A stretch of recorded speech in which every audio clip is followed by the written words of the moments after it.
Мої любі малята, хлопчики та дівчатка. Сьогодні я розповім вам цікаву казочку, яка має назву «Жила-була сніжинка». Тож сідайте зручненько та слухайте уважно.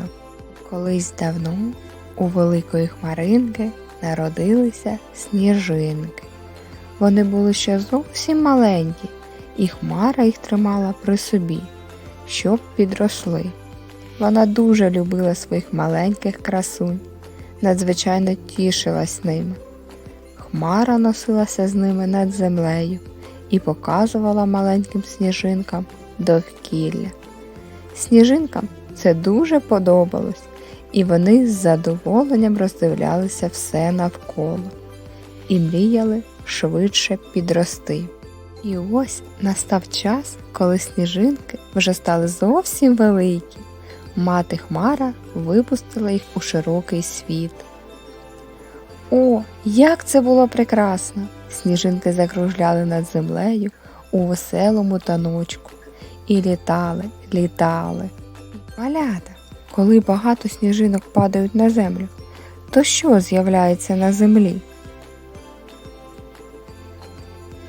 Так, правильно, багато снігу. А сніг який на дотик? Так, холодний. Якщо ми візьмемо сніжок у наші долоньки, як ви гадаєте, що з ним зробиться? Так, вірно, він розтане. А чому?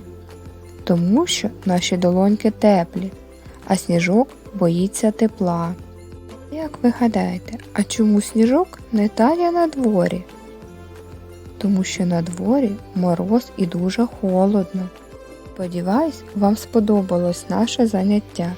Ви тепер знаєте, звідки беруться сніжинки, який буває сніг, на що перетворюється сніг на долонці, та де сніг не тає.